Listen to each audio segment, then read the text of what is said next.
नत्वा जिनेन्द्रं गतसर्वदोषं सर्वज्ञदेवं हितदर्शकं च श्रीजैनसिद्धान्तप्रवेशिकेयं विरच्यते स्वल्पधियान्युताय।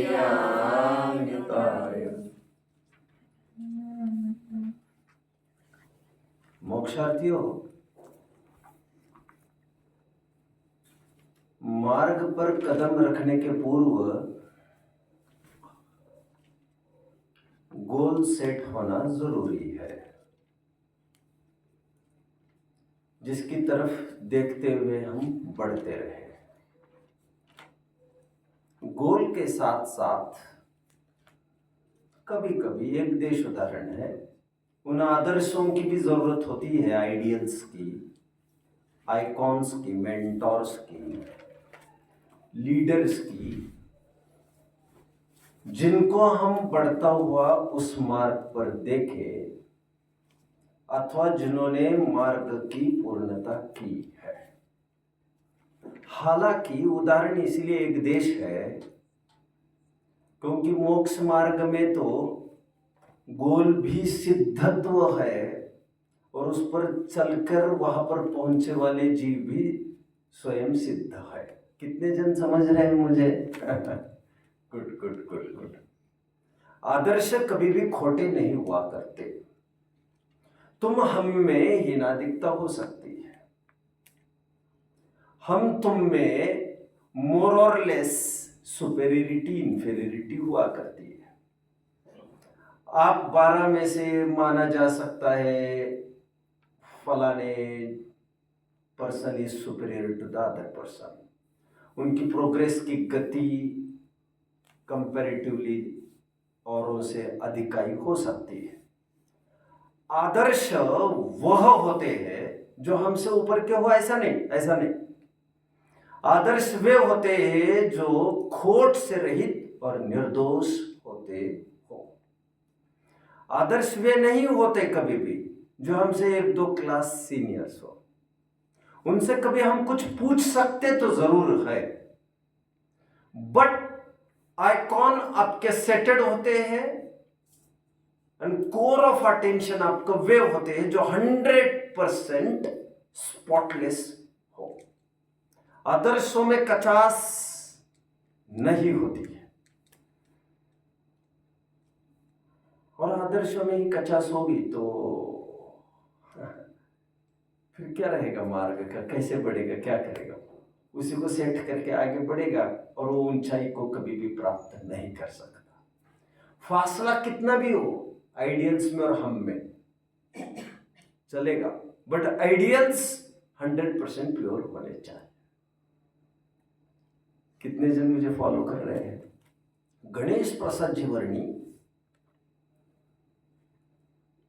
धर्म मार्ग पर बढ़ने लग गए, वैष्णव धर्म के थे, असाटी संप्रदाय के थे। He was from Isagarh, as far as I remember, Madhya Pradesh, मड़ौरा के आसपास। उनके गुरु के साथ उठते बैठते थे। एक दिन उनको सूझी, ये क्या गुरु है?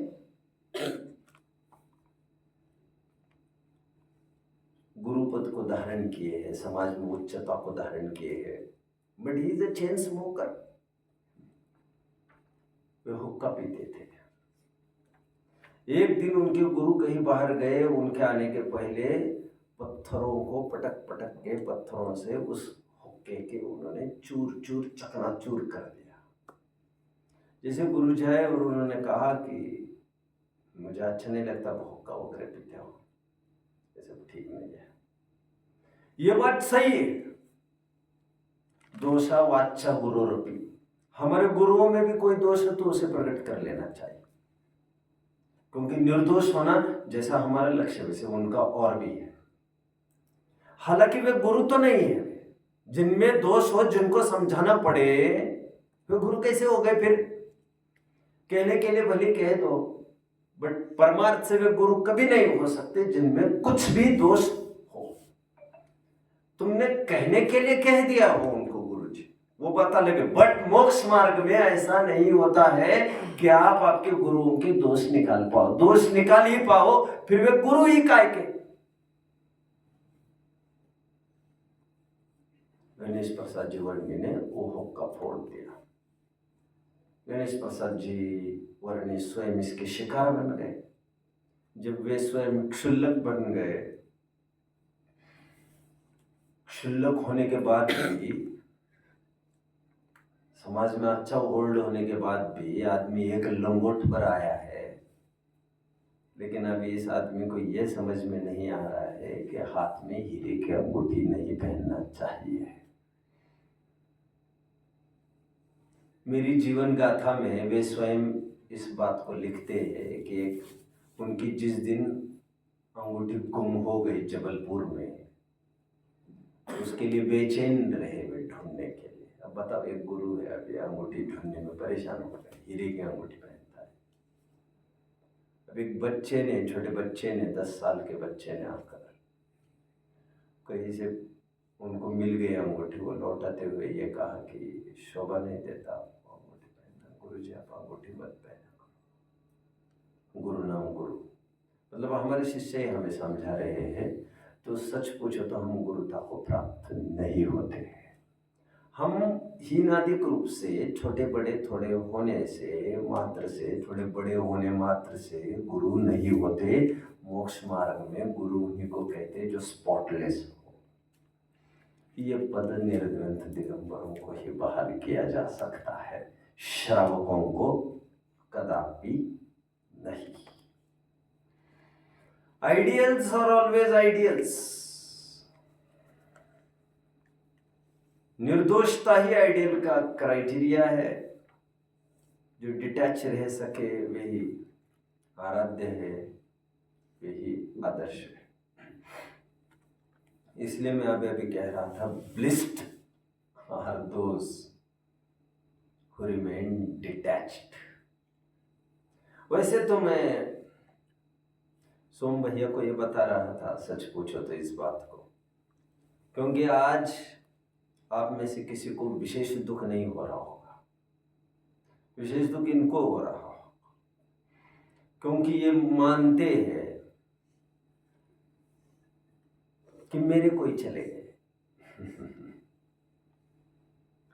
आपने उन 2 व्यक्तियों के जाते समय ये माना ही नहीं वे हमारे कोई है, तो उनका जाना आपको अखरा नहीं। अखरा उनको जिन्होंने ये माना कि ये मेरे और ये जा रहे हैं। बात उनके जाने के को लेकर दुख होने की नहीं है, बात उनको अपना मानने की है। फलस्वरूप प्राप्त होने दुख की। कौन मेरी बात को समझ रहा है? एंड एक तो differs from person to person.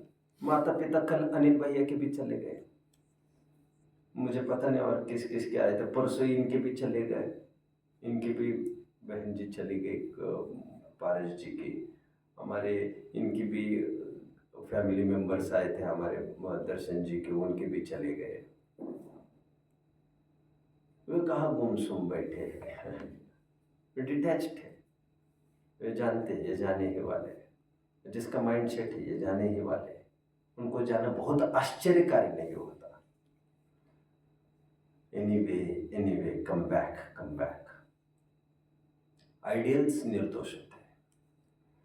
जब आप कर्सिव हैंडराइटिंग की आपको इम्प्रूव करनी होती है, आप मार्केट से एक बुक लाते हो, परचेस करते हो,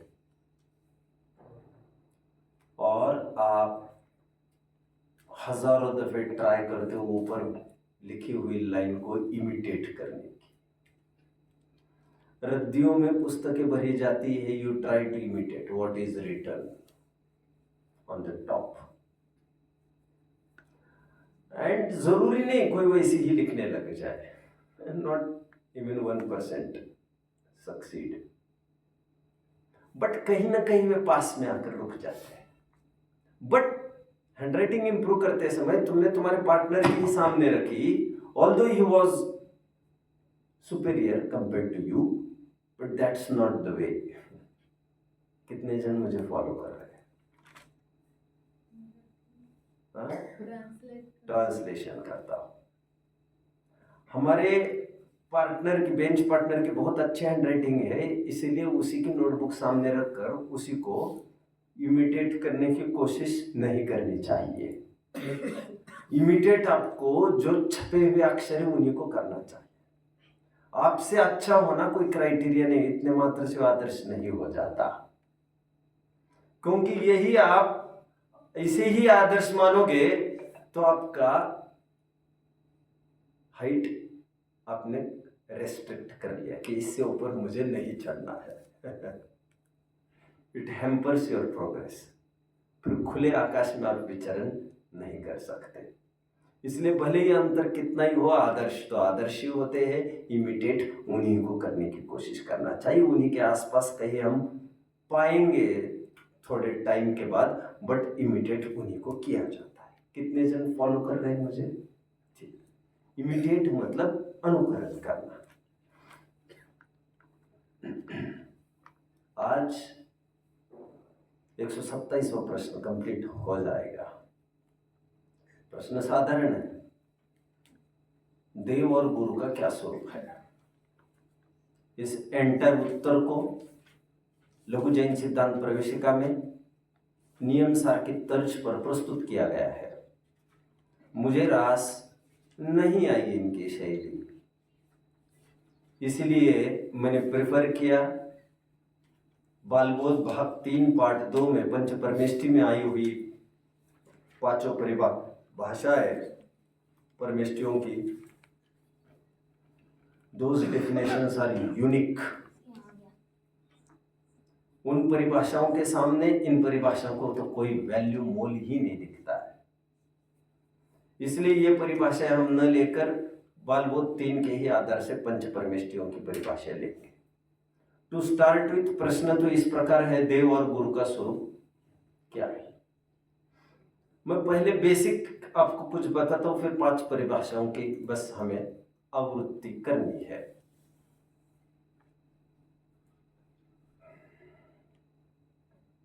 हमारे ग्रंथों में विविध अपेक्षाएं आती है। कहीं अरहंत सिद्ध आचार्य उपाध्याय साधु, इन 5 पदों को, 5 इष्टों को, पांचों को देव कहा जाता है।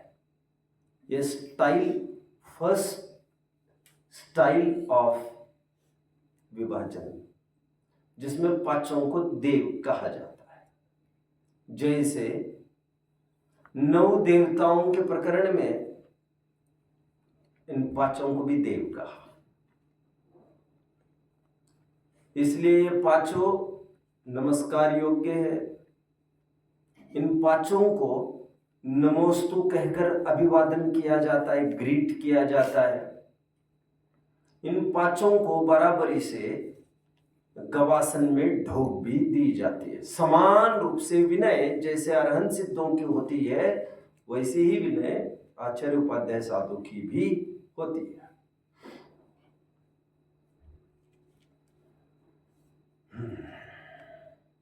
कुछ भी अंतर नहीं, कुछ भी अंतर नहीं। जैसे अरहंत सिद्ध है वैसे ही आचार्य उपाध्याय साधु है। विवक्षा एक, ये सब देव है। All these powers are supreme powers. अपेक्षा 2, इन पांचों को कहीं गुरु भी कहने में आता है, क्योंकि गुरु कहते हैं बड़े को। गुरु, इन 2 अक्षरों से गुरु बनता है। अंधकार को दूर करने वाले, और अंधकार को दूर करने में समर्थ 5 जन है। 5 जनों की मुद्राएं सम्यक दर्शन में कार्यकारी है। सिद्धों की वैसे कोई मुद्रा होती नहीं, ये बात दूसरी है। उपदेश चारों में से किसी का भी कल्याणकारी हो सकता है। विवक्षा 2, विवक्षा 3 में सिद्धों को देव कहा जाता है और आचार्य उपाध्याय साधु और अरहंतों को गुरु कहा जाता है। सिद्धों को देव इसीलिए तीसरी विवक्षा में देव 100% प्योर फॉर्म को कहते हैं, the purest form. Next to purest को कुछ कम भी हो उसे गुरु का दर्जा दिया जाता है। और अरहंत ने भी अभी सिद्धों समान 100% वर्जिनिटी प्यूरिटी अचीव नहीं की होने से उनको भी अभी हम गुरु ही कहेंगे। और जब तक गुरु शिष्य का संबंध जैसा बनता है तब तो गुरु कहते ही है और वे पढ़ाते ही है अरहंत, हम जैसों को उपदेश देते ही है, हेंस वे गुरु है। बट सिद्धों को ऐसा भी कुछ व्यवहार झलकता नहीं है और जो व्यवहारातीत हुए हैं वे ही 100% प्योर माने जा सकते। इस न्याय से तीसरी विवक्षा में सिद्धों को देव बाकी चारों को गुरु में गर्भित कर लिया। यहां तक कितने जन मेरे साथ चल रहे हैं? शाबाश। विवक्षा 4 की ओर मैं बढ़ता हूं। इन चौथी विवक्षा में जो कि अधिकांश प्रचलित है और लगभग देव और गुरु इन शब्दों को कहने पर यही झलकता है पहले इंप्रेशन में। यह विवक्षा है अरहंत और सिद्धों को देव कैटेगरी में ले लिया और आचार्य उपाध्याय साधु को गुरु कैटेगरी में ले लिया। इसका सीधा कारण यह है क्योंकि सिद्धोवत अरहंत भी किसी प्रकार व्यवहारातीत है। हालांकि उठना बैठना उपदेश करना विहार करना ये सब अरहंतों में पाए जाना होने पर भी ये सब राग के अधीन नहीं होता होने से उनको भी कथनचित व्यवहारातीत कहा जा सकता है और इसीलिए अरहंत और सिद्धों को एक ही क्लास में लिया जा सकता है। मैं समराइज करता हूं अभी तक जो मैंने 7-8 मिनट में बोला है। मैंने 4 विवक्षाओं के जरिए स्टाइल्स ऑफ विभाजन के जरिए मैंने देव और गुरु का विभाजन किया, किसका अंतर्भाव किसमें होता है। पहली विवक्षा में मैंने यह कहा पांचों को देव भी कहा जाता है, उसके संबंधित आधार दिए। दूसरी विवक्षा में मैंने यह कहा कि पांचों को गुरु कहा जाता है, संबंधित आधार अभी लिख सकते हैं। वंदो पांचों परम गुरु, पांचों को गुरु कहा जा रहा है। वहां ऐसे कई आधार मिलेंगे जो पांचों को गुरु कहा गया है। तीसरी विवक्षा में यह बताया गया था कि सिद्ध ही देव है, बाकी चारों गुरु। चौथी विवक्षा में अरहंत और सिद्धों को देव कहा और आचार्य उपाध्याय साधुओं को गुरु कहा। तो ये बहु प्रचलित है और इसी की बात अभी करूंगा मैं। आइए पांचों की परिभाषा को याद कर लेते हैं आज। वैसे बहुत टाइम नहीं हुआ है हमें, अभी अभी कुछ 20-25 दिन पहले ही, महीना भर पहले हुआ होगा, जब मैं रामायण से लौट कर आया था। यहाँ पर आने के बाद मैंने पंचपरमेष्टि पाठ स्पेशली रिजर्व रखा था कि आने के बाद मैं पढ़ाऊंगा, एग्जाम के पहले वो ठीक रहेगा, ऐसा मैंने कहा था। कितने जन को याद आ रहा है? आज उसे याद कर लेते। और परीक्षा में भी 3 परिभाषा पूछूंगा, ऐसा मैंने कहा था, याद आ रहा है आपको? और पूछी भी थी मैंने। पांचों परिभाषाओं को वैसे 5 क्यों, 6 परिभाषाओं को आज फिर से दोहरा देते हैं इस बहाने। 6 परिभाषाएं कौन सी? अरहंत की, सिद्ध की, आचार्य उपाध्याय साधु के सामान्य स्वरूप की, आचार्य की, उपाध्याय की और साधु की। फैंटास्टिक परिभाषा है ये। इन परिभाषाओं के सामने किसी की भी परिभाषा कोई स्थान ही नहीं रखती है। I am highly dissatisfied with the question answers, especially 127 and 128 upcoming जो कल चलेगा। क्या प्रेजेंटेशन किया, मैं तो हैरान हो गया। और this is for the first time that I am teaching this लघु जैन सिद्धांत प्रवेश।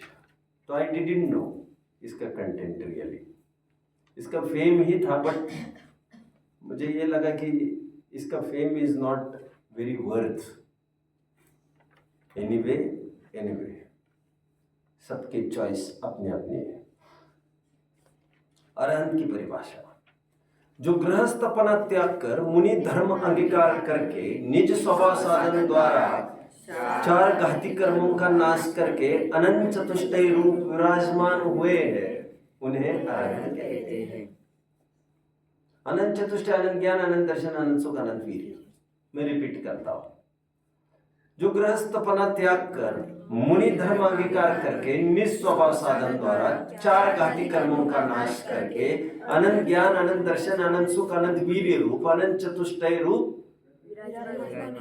रूप विराजमान हुए हैं, उन्हें अरहंत परमेष्टि कहते हैं। क्या कुछ गलत हुआ? कुछ बात है? अरहंत की परिभाषा सीधी सरल। यहाँ पर 46 गुण वगैरह का कोई प्रकरण नहीं है, तो केवल परिभाषा हम देख रहे हो।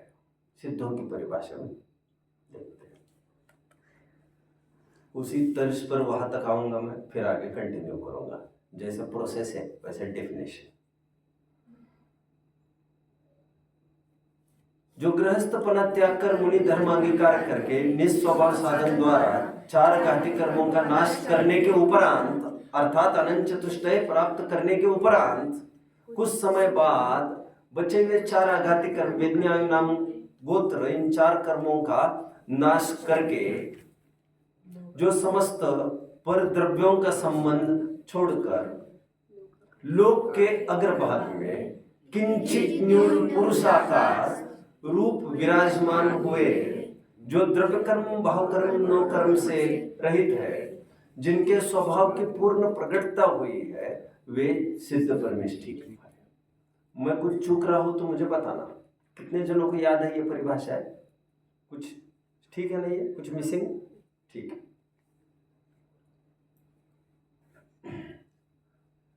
एक छंद भी हमने पढ़ा था, सूक्ष्म बीरज ज्ञान अगुरु लघु अवगाहन।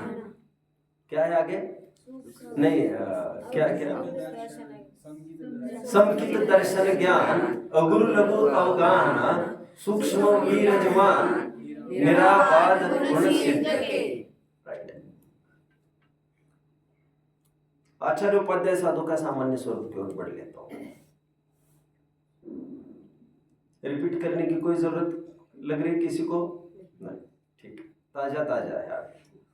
And I thought to repeat the same definitions again. इनकी परिभाषा में कोई दम ही नहीं है। ठीक है, अभी जो है ज्यादा क्या कहना, खूब गुणगान कर लिया मैंने, अभी कोई मतलब नहीं करने का। आचार्य उपाध्याय साधु का सामान्य स्वरूप, जो विरागी होकर समस्त परिग्रह का त्याग करके शुद्धोपयोग रूप मुनि धर्म अंगीकार करके शुद्धोपयोग द्वारा अपने को आप रूप अनुभवते हैं, उपयोग को अधिक नहीं भ्रमाते हैं, जिनके कषांश के उदय से शुभोपयोग तो होता है परंतु वे उसे हे मानते हैं। तीव्र राग का अभाव होने से जिनके अशुभ उपयोग का तो अभाव ही हो गया है। कुछ मिसिंग रहा है इसमें अरहंत? तीव्र कषाय का अभाव है। ठीक है, वो तो कोई बात नहीं। और कोई पॉइंट? उसकी तो कोई बात नहीं है। ठीक है। आचार्य उपाध्याय साधु का सामान्य स्वरूप हुआ, जो विरागी होकर समस्त परिग्रह का त्याग करके शुद्धोपयोग रूप मुनि धर्म अंगीकार करके शुद्धोपयोग द्वारा अपने को आप रूप अनुभवते हैं, उपयोग को अधिक नहीं भ्रमाते हैं, तीव्र कषाय का अभाव होने से अशुभ उपयोग का तो अभाव ही नहीं है, मंद कषाय का उदय होने से अथवा रागांश का उदय होने से कदाचित शुभ उपयोग होता है, उसे भी वे हेय मानते हैं। इस प्रकार आचार्य उपाध्याय साधुओं का सामान्य स्वरूप होता है। अभी 3 परिभाषाएं हमारी रही, आचार्य, उपाध्याय और साधु। आचार्य जो सम्यक दर्शन ज्ञान चरित्र की अधिकता से प्रधान पद को प्राप्त करके मुनि संघ के नायक हुए हैं। 1 अधिकांश तो जो निर्विकल्प स्वरूपाचरण में ही लीन रहते हैं, रागांश के उदय से धर्म के लोभी जीवों को देखकर कदाचित करुणावश धर्म के लोभी जीवों को देखकर कदाचित उपदेश देते हैं। कोई अपने दोषों को प्रकट करना चाहे तो उसे प्रायश्चित विधि से शुद्ध करते हैं। दीक्षा लेने के इच्छुक जीवों को दीक्षा देते हैं। इस प्रकार आचरण करने और कराने वालों को आचार्य कहते हैं। कुछ मिसिंग है? ठीक है। आचार्य की परिभाषा कंप्लीट। कितने जन फॉलो कर रहे हैं सब? ठीक। उपाध्याय बोलो। इसमें वो भी आएगा कि दीक्षा लेने के इच्छुक जीवों को दीक्षा लेने योग्य समझकर दीक्षा। ठीक है, ठीक है। मुझे ये बताइए, अभी तक के जो विषय चला है उसमें किसी को कोई डाउट? कुछ भी 27 मिनट जो मंगलाचरण से लेकर अभी तक कोई डाउट? 2 परिभाषाएं मुझे लेनी है बस। आपका हाथ ऊपर था थोड़े टाइम पहले। एक देश का अर्थ। एक देश का अर्थ कौन बताएगा? एक देश का अर्थ कौन बताएगा? बोलो। एक पार्ट, आंशिक। यानी शब्दों को हमने देखा है कई बार, ऐसे थोड़ी है कि भूल ये है आपकी, ये प्रश्न अभी पूछ रहे हैं आप, और ऐसा नहीं होगा कि मैंने इस शब्दों को एनीवे एक्सपेक्ट भी नहीं किया जा सकता। मैंने 100 बार पढ़ाया है तो आपके दिमाग में रहना ही चाहिए। मैंने भी हजारों दफे पढ़ा तब जाकर मेरे दिमाग में बनता गया। It's natural process. ठीक है। एक देश का अर्थ पार्शियल, आंशिक, अंशतः, पार्टली। ठीक है। ये हमने श्रावक के षटावश्यक में बार बार देखा था। श्रावक के योग्य आंशिक शुद्धि। एनीवे एक देश का अर्थ पार्शियल, आंशिक। उपाध्याय और साधु की परिभाषा। और कोई किसी को डाउट अभी तक के प्रकरण में? नहीं। उपाध्याय और साधु की परिभाषा देखते हैं। जो समस्त जैन शास्त्रों के ज्ञाता होकर मुनि संघ में पठन पाठन के अधिकारी हुए हैं, समस्त शास्त्रों का सार, आत्म स्वभाव में एकाग्रता, अधिकांश तो उसी में लीन रहते हैं। रागांश के उदय से स्वयं पढ़ते हैं तथा औरों को भी पढ़ाते हैं। ये मुख्यतया द्वादशांग के पाठी होते हैं। क्लियर? कुछ मिसिंग है? ठीक है, कुछ नहीं, उसका कुछ बात नहीं। अलग से कोई पॉइंट? ठीक। रागांश का उदय जब हमने कहा तो उपयोग की अस्थिरता तो उसमें दर्ज हो गई, तो उसकी कोई खास बात नहीं रही। उपाध्याय की बात हुई। अभी साधु की मैं बात करता हूं। उपाध्याय आचार्य तथा उपाध्यायों को छोड़कर जो मुनि धर्म के धारक हुए हैं तथा जो आत्म स्वभाव को साधते हैं। बहिरंग में 28 मूल गुणों का अखंडित पालन करते, समस्त आरंभ तथा अंतरंग बहिरंग परिग्रह के त्यागी, समस्त सांसारिक प्रपंचों के त्यागी तथा जो ज्ञान ध्यान में लीन रहते हैं। ऐसे मुनियों को साधु कहते हैं। कुछ मिसिंग है इसमें? ठीक है। इस प्रकार 5 परमेष्टि की परिभाषा अभिष्ट थी, हो गए हमारे। इसमें खुलासे का कोई काम नहीं था, क्योंकि खुलासा काफी जब पाठ पढ़ा था तब हो चुका था। फिर भी इसमें कोई डाउट होगा तो पूछ सकते हैं आप। कुछ डाउट है? वितरक विज्ञान 3 में से भाग पाठ 2 में स्पष्ट कर दिया था, यहाँ पर केवल रिपीट किया। तो बालबोध मैंने क्या कहा? बालबोध भाग 3। एनीवे पहले मैंने सही कहा था, अभी मैंने यह मिस्टेक किया, क्योंकि मैं विचार में हुआ एक्चुअली मुझे आगे बढ़ना है कि क्या करना है। मेरा प्लान इतना ही था। तो हम आगे बढ़ लेते हैं। आगे का एक और प्रश्न देख लेते हैं। 128, क्वेश्चन नंबर 128। धर्म किसे कहते हैं, इसे भी आज कवर कर लेते। चलिए, this was unplanned but I am taking this. अभी इसका भी उत्तर is not satisfactory to me, तो मैं मेरे तरीके से लेता हुआ। धर्म किसे कहते हैं, इसका एक फैंटास्टिक चार्ट बनेगा धर्म को समझने के लिए। सबसे पहले नहीं, चार्ट, टेबल नहीं, और चार्ट खड़ा ही बनेगा। सबसे पहले एक छंद लिखेंगे जो इजियर बनाएगा आगे के हमारे मार्ग को। वत्थु सहा वो धम्मो,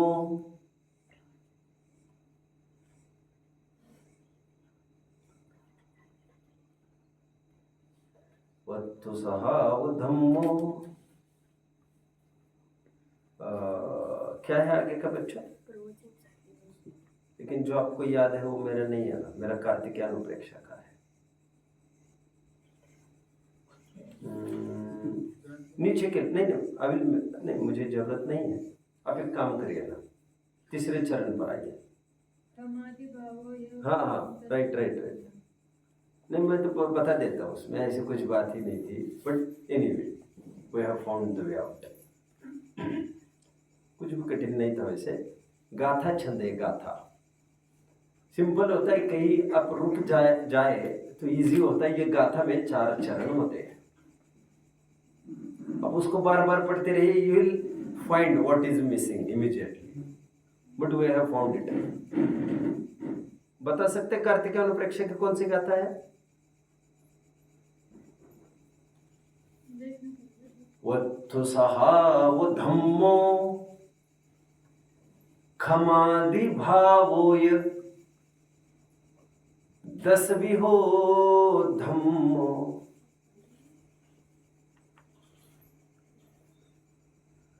वत्थु सहा वो धम्मो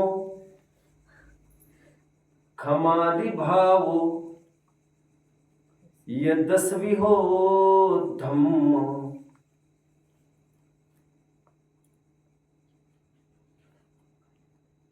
कितने जन ने लिख लिया है इसको? ठीक है। रयणतयं च धम्मो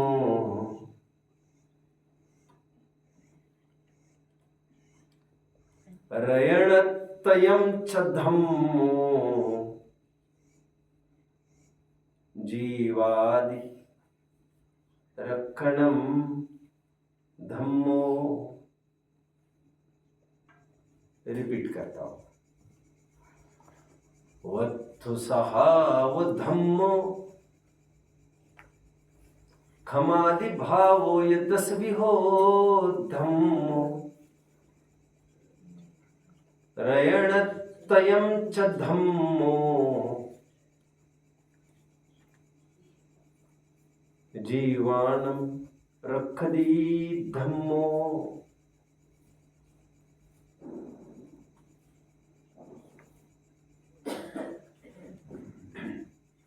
आइए वैसे धर्म की परिभाषा देखने बैठे हैं हम, और भी कुछ धर्म की परिभाषा बता देता हूं। मैं चार्ट को थोड़ा बाद में ही देख लेंगे।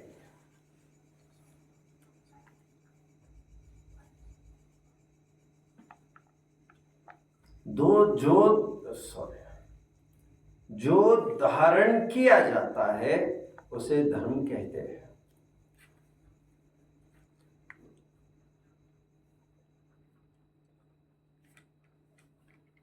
जो धारण किया जाता है उसे धर्म कहते हैं।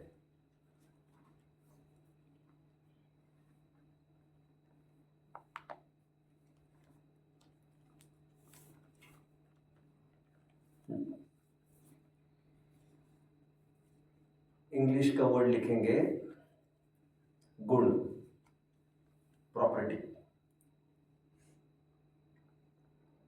Characteristics, features. जो धारण किया जाता है वस्तु के द्वारा उसका स्वभाव, शक्ति।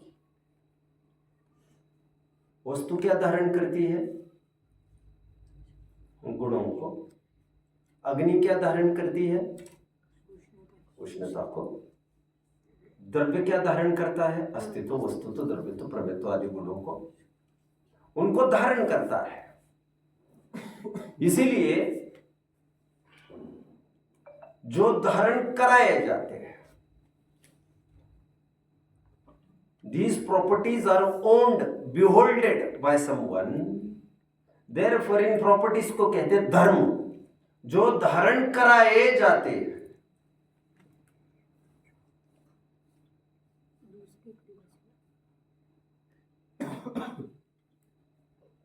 कितने जन समझ रहे इसे?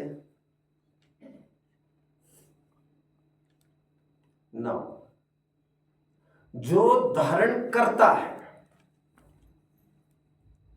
उसे धर्म कहते हैं। पहली परिभाषा में धर्म पैसिव थे, दूसरी परिभाषा में धर्म एक्टिव है, फर्स्ट पर्सन के रूप में है। जैसे जो धारण करता है, जैसे यही पर लिख लो, फिर मैं अर्थ खोलूंगा। जो धारण करता है, लाइक हमें ऊंचे स्थान पर धारण करता है रत्नत्रय। आदमी के औकात धन दौलत बढ़ाता है, प्रेस्टीज बढ़ाता है, सोशल स्टेटस बढ़ाता है। ठीक उसी प्रकार आध्यात्मिक सोशल स्टेटस बढ़ती है रत्नत्रय के होने से। सम्यक दर्शन ज्ञान चारित्र को होने से जीव प्रशंसनीय होता है। मिथ्या दर्शन ज्ञान चारित्र से वह निंदनीय होता है, क्योंकि उनकी हीनता है। जो जीव को उत्तम सुख में धारण करता है, one who lifts us, one who upholds us, जो ऊंचे स्थान में हमें स्थापित करता है, जो धरता है। इसलिए मैंने कभी आपको बताया था, धरती, इस धरती को धरती क्यों कहते? क्योंकि यह धरती सबको धरती है। मराठी का पर्टिकुलर वर्ड है। अरे ये ना मी काय धरतोय का तुला? धरना, यहां पर धरना is not to catch, it धरना इज टू होल्ड। और यहां पर धरना मतलब इज टू लिफ्ट, लिफ्ट। इसी दूसरे अर्थ में धर्म, जो धर्म द्रव्य है वो भी तो आगे बढ़ाता है, दैट प्रमोट्स द ऑब्जेक्ट्स, वो आगे बढ़ाता है, प्रमोट करता है।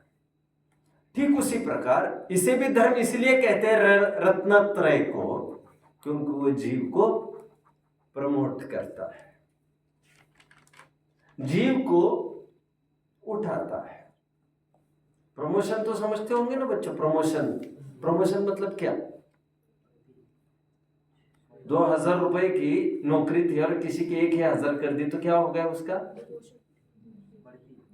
अरे यार तू तो गजब हो, डिमोशन भी बोल दिया इसने तो, गजब गजब। मैं तो सोच रहा था कैसे पैर रखूं, तो मैंने सोचा पहले प्रमोशन सिखाओ फिर डिमोशन सिखा दूंगा, तुम तो सीधे डिमोशन की तरफ आ गए। गजब हो गया, गजब हो गया।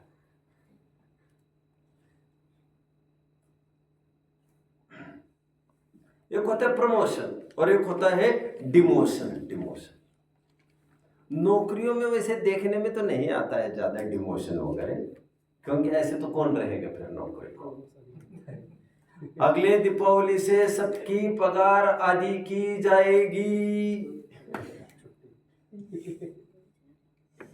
कितनी भारी बात हो जाएगी। बट मुनि संघों में ऐसा होता है, मुनि संघों में ऐसा होता है, जैसे किसी को आचार्य पद दे दिया तो दैट इज हिज प्रमोशन।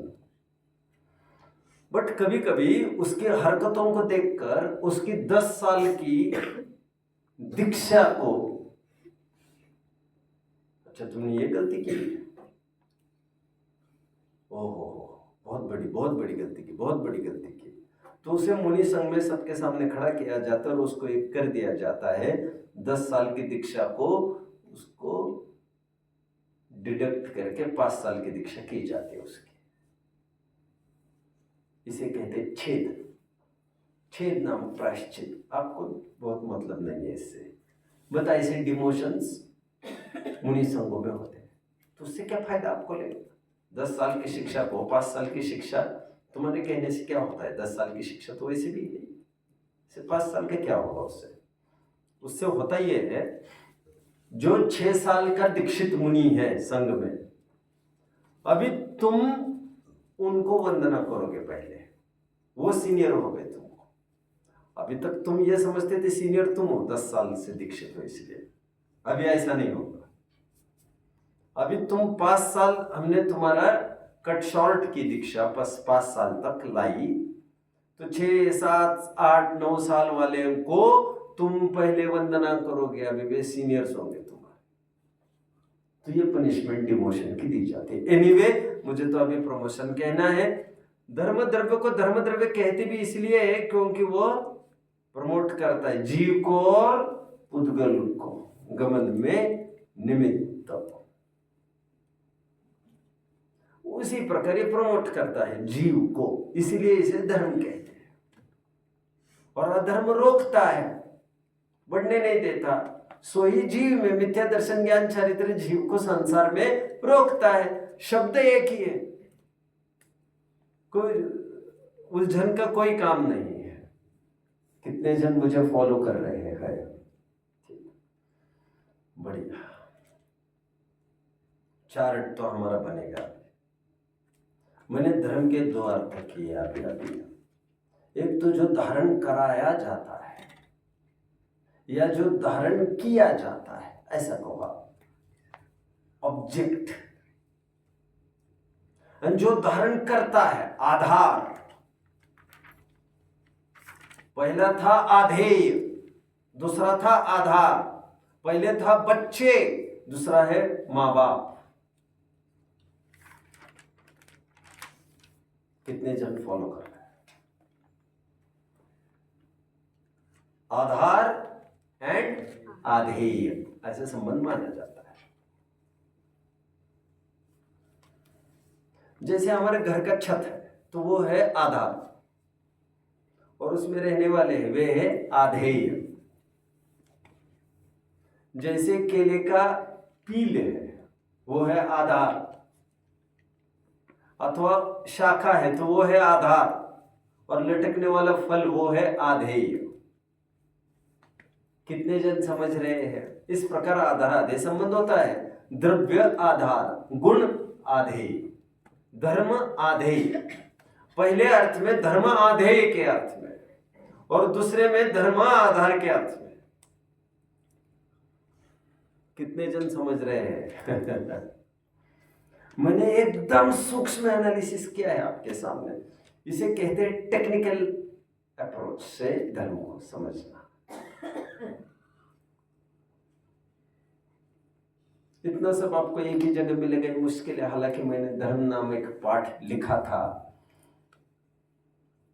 मंगल शासन में होगा या मंगल प्रभावना में होगा, उसमें मैंने इसका एक नमूना वहां पर इंट्रोड्यूस किया है। लेकिन वो पाठ लिखना था तो चैप्टर लिखने में बहुत लिखने में नहीं आता, समझाने में तो अमर्याद समझाने में आता है। पहला धर्म स्वभाव रूप है। ये स्वभाव रूप धर्म छह द्रव्य में पाया जाता है। दूसरा धर्म केवल जीव की प्रॉपर्टी है, क्योंकि रत्नत्रय की बात चल रही, जो जीव को प्रमोट करता है उसकी बात चल रही है। बाकी के द्रव्यों के प्रमोशन की बात आती ही नहीं है। उनकी दुर्गति होती नहीं, उनकी सदगति भी होती नहीं। वे तो जैसे है सो है। पुद्गल कभी सुखी होता नहीं, दुखी होता नहीं। And same is the case with धर्म द्रव्य, अधर्म द्रव्य, आकाश द्रव्य, काल द्रव्य। उनके प्रमोशन डिमोशन की कोई बात ही नहीं, उनके विकास और ह्रास की कोई बात ही नहीं है। अपग्रेड डाउनग्रेडेशन की उनकी कोई बात ही नहीं है।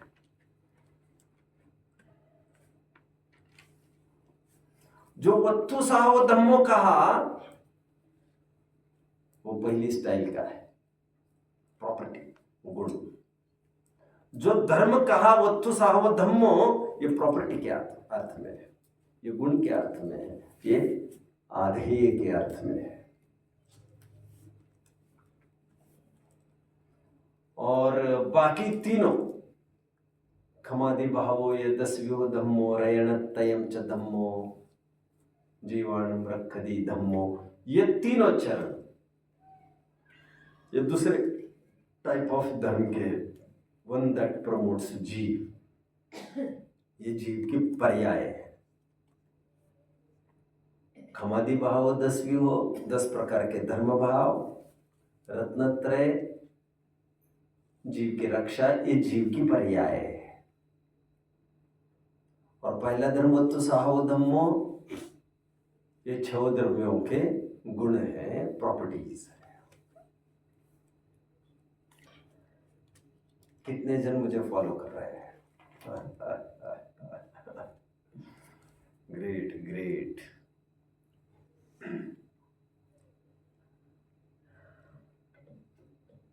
अभी बनेगा चार्ट, करता हूँ पूरा, हो जाएगा 5-7 मिनट में चार्ट पूरा कर देंगे। वैसे तो 12 मिनट है अपने पास। अनएक्सपेक्टेड था ये, मुझे लगा था कि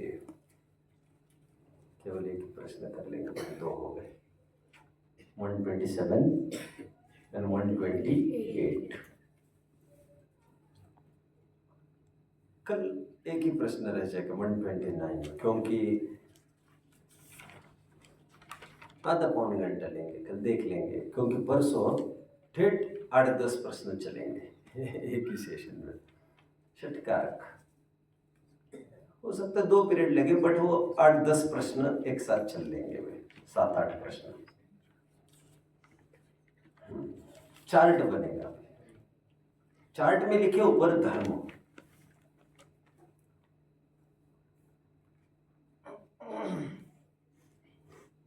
उसको बाइफर्केशन करिए, अभी 2 ब्रांचेस करिए उसके।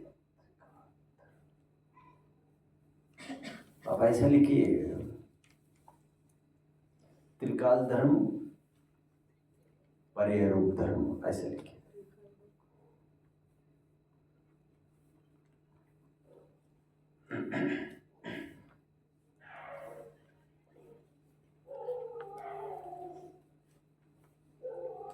त्रिकाल धर्म में लिखेंगे आप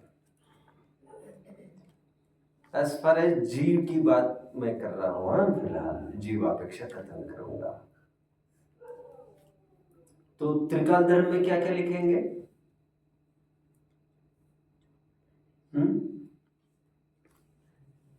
जरा खड़े रहो सभी जन, फटाफट सभी जन खड़े रहो। अभी अभी सभी जन खड़े रहो। अभी किसी का हाथ भी ऊपर किया तो उसको घुटना टेकी करूंगा सीधा, फिर भले ही दूसरों को बिठा दूंगा भाई। अभी नाटक नौटंकी नहीं। जैसे अस्तित्व, वस्तुत्व, द्रव्यत्व, प्रमेयत्व, गुरुलघुत्व, प्रदेशत्व, ये सामान्य गुण तो है ही। ज्ञान, दर्शन, चारित्र, वीर्य, ये भी जीव का स्वभाव होने से जीव के धर्म है। ज्ञान, दर्शन, चारित्र जीव के धर्म है, धर्म। इसलिए मैं कभी कभी कहता हूं, श्वेतंबर हमारे साधन में हो सकते हैं? कितने जनों को लगता है हो सकते हैं?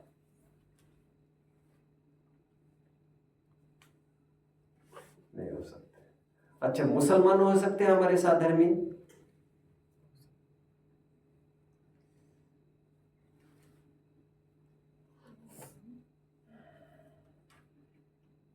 वे भी ज्ञान दर्शन वाले हैं, हम भी ज्ञान दर्शन वाले हैं। हम समान धर्म वाले होने से वे सब हमारे साधर्मी है।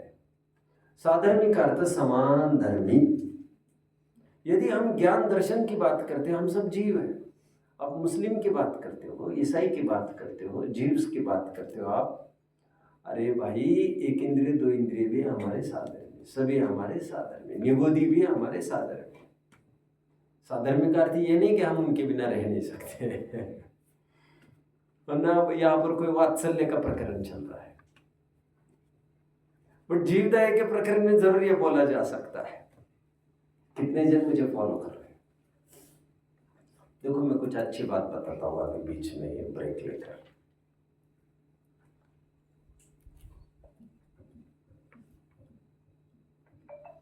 मक्खी, मच्छर, चींटी आदि को भगवान इसलिए कहा है क्योंकि तुम उनको बचाओ। वे चरना योग्य भगवान है, so that you take care of them. अपेक्षा एक, अपेक्षा दो। पहली अपेक्षा, चिंटी, मक्खी, मच्छर को भगवान कहा, वो जीव रक्षा का प्रयोजन है। अपेक्षा दो, मंदिर को भगवान कहा, उस पर पैर रख कर जाते हैं। That is the process. हम मंदिर को भगवान भी कहते हैं और उस पर पैर भी रखते हैं। भगवान पर पैर रखते हो क्या आप? वे भगवान है ही इसी किस्म के। एक तो वे भगवान है जो प्रशंसनीय है, जो वेदी में विराजमान है, पूज्य। पूज्य तो मंदिर भी है, बट उस पर हम चलते हैं। आप समझ रहे हैं बात को? आप ये लिख लीजिए, दूसरे भगवान वेदी में विराजमान।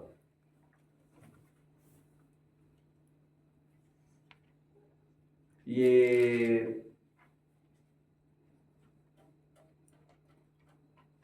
आदर्श, आदर्श अपेक्षा इनको भगवान कहा।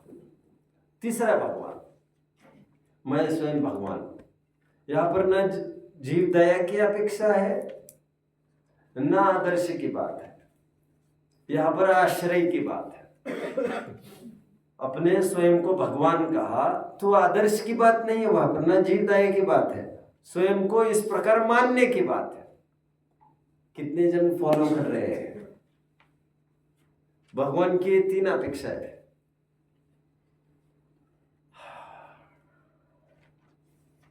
ये वैसे ही प्रकरण आ गए बीच में, इसका कोई काम नहीं। इसमें चार्ट बन रहा है अपना। पहला धर्म बना अपना त्रिकाल धर्म या त्रैकालिक धर्म, जिसे कहते वस्तु साहो धर्म। वस्तु का स्वभाव धर्म है, और वस्तु का स्वभाव कब नहीं होता? हमेशा रहता है। वस्तु चतुष्टयात्मक है तो द्रव्य क्षेत्र काल भावात्मक है ही। पर्याय धर्म में आई जाती है। पर्याय धर्म में रत्नत्रय, उसी को कहेंगे चलो एक काम करो, पर्याय धर्म में रत्नत्रय लिखा क्या? अब एक काम करो, उसके दो ब्रांचेस करें, निश्चय और व्यवहार, ऐसा करिए। निश्चय धर्म और व्यवहार धर्म लिखा। अब निश्चय रत्नत्रय संबंध निर्जरा मोक्ष, और व्यवहार रत्नत्रय में क्या लिखेंगे? बैठ जाइए। व्यवहार रत्नत्रय में क्या लिखेंगे? व्यवहार धर्म क्या? शुभ भाव, इसमें आएगा जीवदया, पानी छानने का भाव, पूजा पाठ का भाव, ये व्यवहार धर्म। और वैसे शरीर की क्रिया भी सचमुच धर्म कहा जा सकता है, बट अभी यहाँ पर व्यवहार में हमने शुभ भाव ही ले लिया। यह पुण्याश्रय और पुण्यबंध तत्व हो गया। जीव तत्व, संबंध निर्जरा मोक्ष तत्व और असर्व तत्व, इन तीनों को धर्म कहते हैं। कितने जन समझ रहे हैं बात को? कदाचित अजीव तत्व को भी कह देते हैं धर्म। सॉरी, अजीव तत्व को भी धर्म कह देते कदाचित। प्रतिमा को भगवान कहना ठीक है। ये जो चार्ट बनाए हैं धर्म की, 3 व्याख्याएं होती है इससे। एक निश्चय की, 2 व्यवहार की, सॉरी एक त्रिकाल धर्म की जो वत्थु साहो धम्मो। अब रेणत्तयच्च धम्मो में भी 2 मैंने किए। एक निश्चय रत्नत्रय, संबंध निर्जरा मोक्ष, आत्मस्थिरता, आत्मा का लक्ष्य, वो धर्म। उपचार का धर्म क्या लिया? क्षमादि भाव, खमादि भावो, ये 10 विभो धम्मो, 10 प्रकार के वे धर्म, वे व्यवहार में ले लिए। व्यवहार के नीचे लिखना चाहिए क्षमादि 10 भाव, और उसके नीचे लिखना चाहिए 2 करके जीव दया, जीवों की दया, जीव दया। कितने जन समझ रहे इस बात को? ठीक है, कोई डाउट हो तो पूछ सकते हैं, नहीं तो बस करेंगे। फिर किसी को डाउट हो तो कुछ पूछ सकते हैं, बोलो। त्रिकाल, हाँ क्या चार्ट है ना त्रिकाल बोलो भैया तुम। अनिल, सामान्य गुण जैसे अस्तित्व,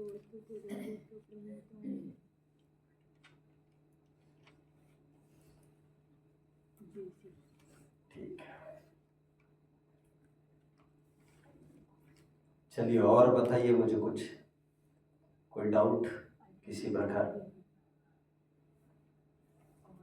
त्रिकाल धर्म अनादि निधन होते हैं, उसको करना नहीं पड़ता, दे ऑलरेडी एग्जिस्ट। और पर्याय धर्म उत्पन्न होते हैं मोक्ष मार्गस्थ जीवों को। चलिए, रत्नत्रय का अर्थ वैसे मोक्ष मार्ग होता ही है। और कोई डाउट है तो पूछ सकते हैं, तो फिर बस करेंगे। इस प्रकार 2 प्रश्न हमारे पूरे हो गए। ठीक है।